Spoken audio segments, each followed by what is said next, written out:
I take pride in my defense, but I also take pride in how aggressive I am on offense. I'm never going to back down to any person in front of me.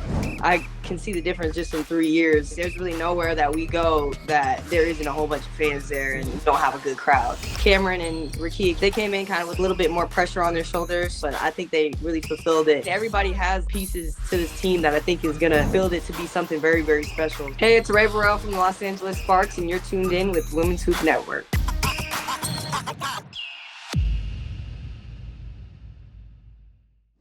We just want to go ahead and start with, your time at the University of Tennessee.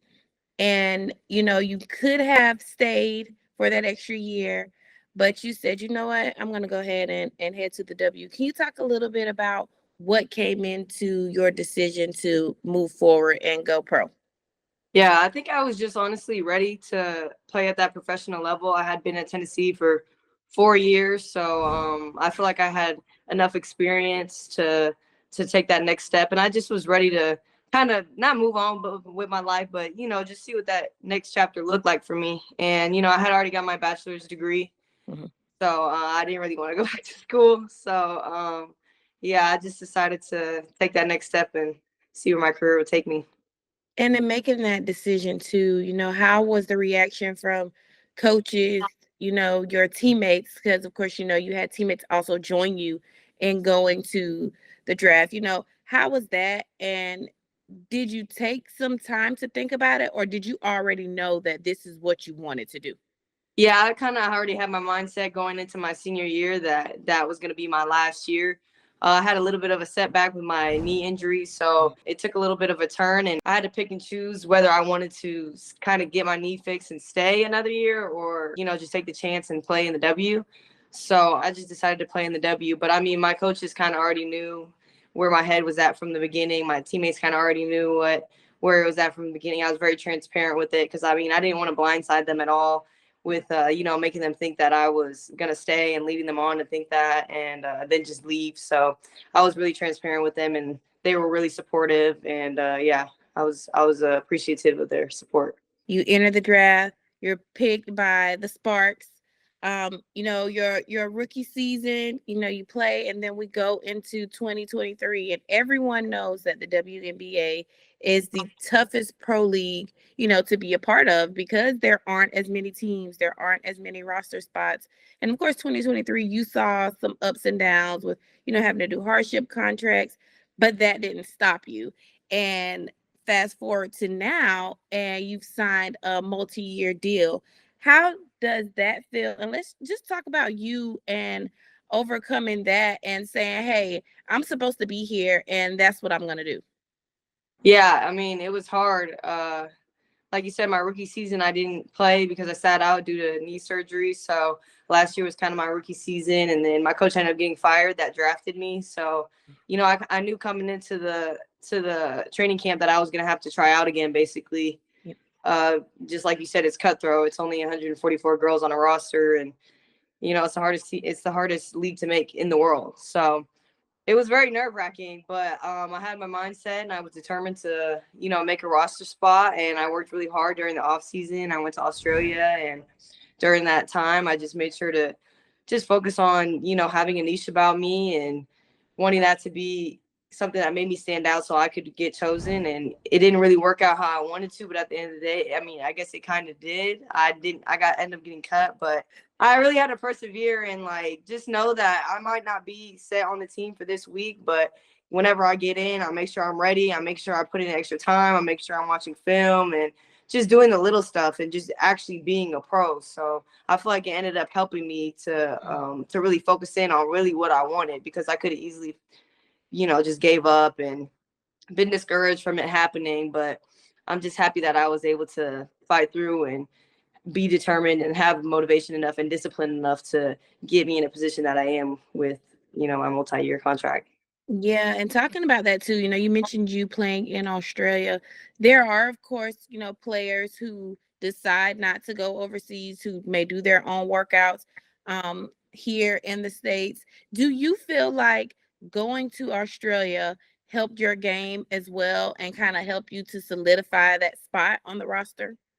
Yeah, I mean, I think it just kind of helped me because I didn't, like I said, I didn't play my rookie season, so I kind of didn't like experience being a pro just yet. And so I think when I went to Australia, I was actually able to experience that and experience like discipline, like I said before, just make sure you're where you're at, where you need to be on time. And I was still doing that when I was injured, but I wasn't with the team a lot because I wasn't able to travel because of my knee. So I was actually able to be part of the professional team and be disciplined enough to work on, being a professional, which is, like I said, being on time, being a good teammate. And also it was just a good league to, build my confidence. And I had a few really good games, and it just was, coming back from a knee injury, it can be hard, and your confidence can be shot because you don't know if you're going to come back the same. So I think Australia did a good job for me with just building my confidence back and getting confidence back in my knee and just preparing me to go back into the W, like you said.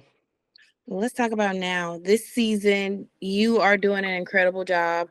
Being with the Sparks, and of course, there were some changes internally, externally. There have been players who have moved on to other teams. There are phenomenal rookies, Rickea Jackson, Cameron Brink, who is, of course, injured right now, but, when she was playing, was dominating, was leading the league in blocks.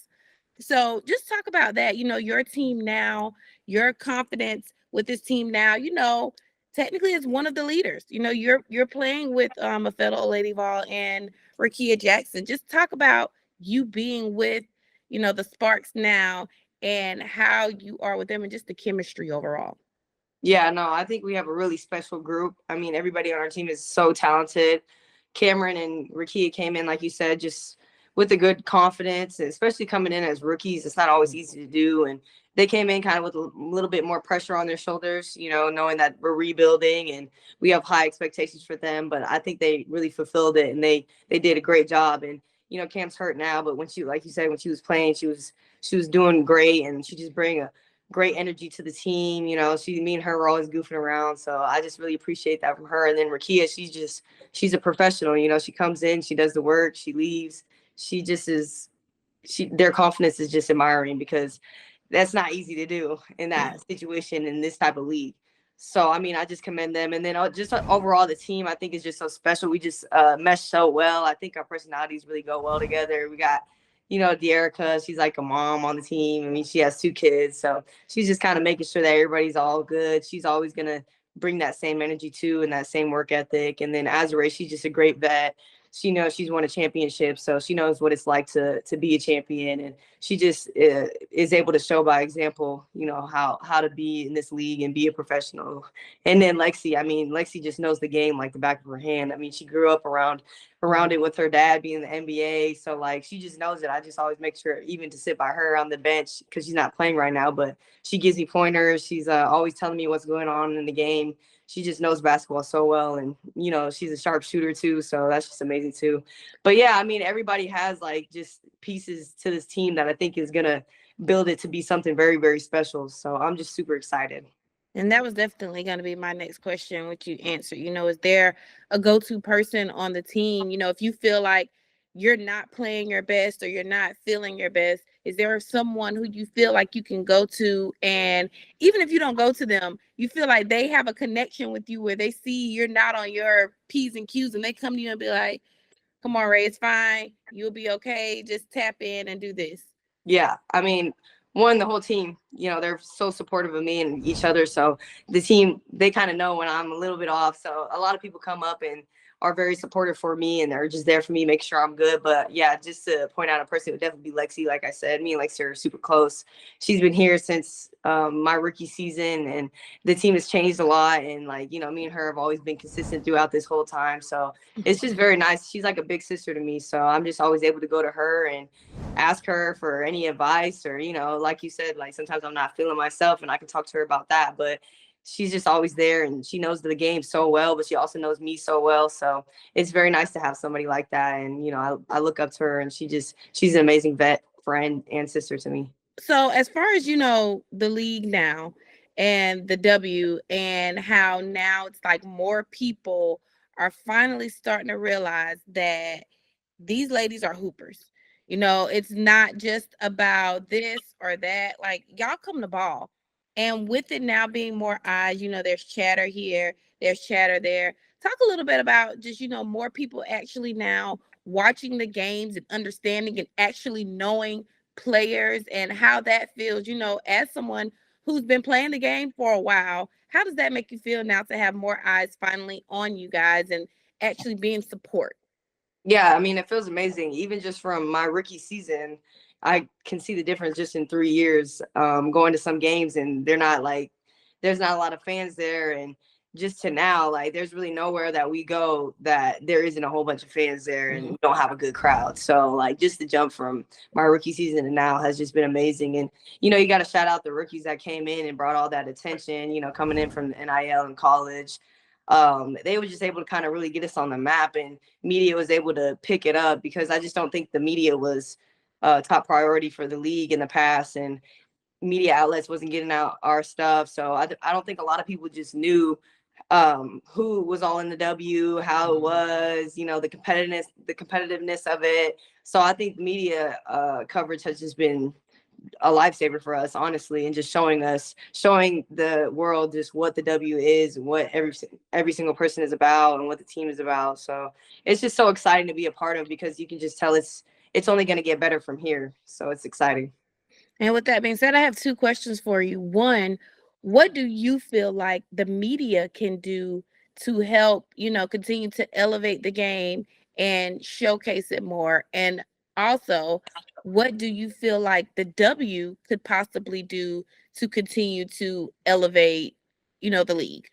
Yeah, I think media just continue to share people's stories and look at individuals on teams and just look at teams as wholes and kind of just get into the personal lives of it. Because I think once people, learn about our personal lives and figure out us out as people, then that's when they actually really get attached, and you feel a connection with the person in the screen, and it's something that people want to watch. And then as far as the W, I think, just like I said, just keep sharing our stories and making sure the team media is on top of it, because the fans want to see it. They want to see us. They want to see the questions. They want to see what we have in our purse. They want to see the silly stuff. They want to see the TikTok trends. So I think just also just keeping up with the trends too, and will just help the media and everybody that's watching just get our stuff out there, and just get excited to watch us. And that's so funny that you mentioned, fans wanting to know the little things about you guys, because that was going to be one of the things that I asked you. Just what are three things that you need on game day? Definitely number one that I need on game day is a nap. I have to take a nap, whether it's like a 30-minute nap, 15-minute nap to like a 2-hour nap. I just have to get a nap in. And then recently I've been drinking matcha before the games. So I'm going to add that to the list. And then 3, just putting the fly fit on. Like, I feel like that's kind of part of the game routine now. Yeah. So what's one song right now that you have on your playlist that you can't get out of your head? Probably any Boss Man D-Lo song. I think he's kind of just popping in the media right now. And I just love any song that he has out. It just gets you hyped before the game, and it gets the team going. So any Boss Man D-Lo song, honestly. A coaching change at Tennessee. Have you had the chance to speak with the new coach? Do you know any of the current players? I know, of course, you have been dealing with your own league, in the WNBA, and you probably haven't had much time to do anything outside of practicing your own games. But just curious to know if you had a chance to speak with Coach Caldwell at all. Yeah, no, I haven't had a chance to speak with her or anything, but I do have a few former teammates still playing right now. One of the freshies that was with me, Kai Wynn, Sarah Puckett. Yeah, I think that might be it. Sorry if I'm missing anybody, but yeah, there's a few of them. But I do plan on going to a game during the off season, so hopefully I'll be able to meet the coach and meet up with everybody then. With that being said, too, just talking about, women's college basketball and the way that is changing too. You have Juju Watkins, you have Malaysia Fulwiley, Paige Buckers is now in her final season. Just talk a little bit too about how that also will help to continue to elevate the game. And do you have a favorite player in college right now? Yeah, I mean, like you said, just all these girls that are coming out of college or, are still currently in college that have a few years left, they're just getting so much media attention. And it's just been really great to see all the coverage on it. And people really are, getting to know these players and they're really fans of each person. So it's just exciting because it's just going to be the same as Angel and Caitlin coming into the W. I feel like everybody's going to want to follow their favorite player into the W. So it's just going to make the league that much better. I mean, it's just so exciting to watch. I'm excited to watch them. Someone I enjoy watching is probably Juju Watkins, definitely, because, I mean, just the stuff she's able to do at her age and everything and the level that she does it at is elite. And then I also like Hannah Hidalgo. She just got that dog in her, she's so fun to watch. So yeah, that's just a few. Well, I will ask you this, your plans for the off season, because of course the end of the season is near now. Do you have any special plans, outside of maybe if you plan to go back overseas, or are you just going to try to relax and reset? What are your plans for the off season? Yeah, I mean, before I get into any other league, I'll probably just go home and train. I have great trainers at home in Vegas, so I just like to go home and just start working with them because they just know my bodies. They know what I like to work on. So it just makes me feel good going into whatever the next thing that I'm going to be going into. So is there any brand or, anyone who you would like the opportunity to maybe partner with or work with in the future? Yeah, I definitely want to, keep exploring my fashion side of my career. And I would love to work with like a Louis Vuitton, Prada, or, Dior. So yeah, just a high-end fashion clothing brand like that. Everyone now is tapping into a different fan base. Of course, there are people like me who is a fan of basketball and who have known you since your freshman year at, the University of Tennessee. But then now you have like Instagram and TikTok followers who are finding you from there. What can you say to people like that who are new Rae Burrell fans? They're seeing you on social media and they're like, oh my gosh, she's pretty and she plays basketball. Like, what do you want them to know about you, or what do you want to say to them? I'm just like a very like high energy person. I feel like on Instagram and maybe TikTok and stuff, you don't always get to see the full personality of me, but anybody that knows me knows like I am always joking. I'm very unserious off the court, and I'm just always trying to have fun and laugh. And you put some music on, I'm dancing. Like I'm just very outgoing, and I hope that people get to see my personality more. There aren't many two-way players in the league. It just is what it is. There definitely are players who are dominant on offense, but may just be okay on defense, or vice versa. Very dominant on defense, but they're not a scorer. And for you, that is the difference because of your height, because of your shooting ability, because of your length. You can shoot the ball really well. You can then also guard the best player on the opposing team because of your length, and you can block a shot or you can reach and steal the ball. Do you think that is part of what made the Sparks say, okay, we need to go ahead and lock Rae in? Yeah, definitely. I mean, I take pride in my defense, but I also take pride in how aggressive I am on offense. I'm never going to back down to any person in front of me. So all I know is go, go, go. I only know 100%. I don't know any other way. So when you see me on the court, that's all I'm going to be giving is 100%. And that's all you'll be seeing is I'm going to be getting a rebound or getting a steal or maybe shooting a three and getting a layup. So, I mean, I like to just do it all. I want to be what is it? Jack of all trades. Okay, and let me ask you this too then. Of course, every player has the team goal. Basketball is a team sport. Every player's goal is to win, the championship with their team. But what is your own individual goal for yourself? Whether it be, all defensive team, all WNBA, defensive player of the year. In my opinion, you could even be up for most improved player, because you didn't play as much last season, and then this season you're coming in and you're helping your team on both sides of the floor. Is there anything is there an individual goal that you want for yourself? Yeah, I mean, I would love to be an all-star at some point in my career.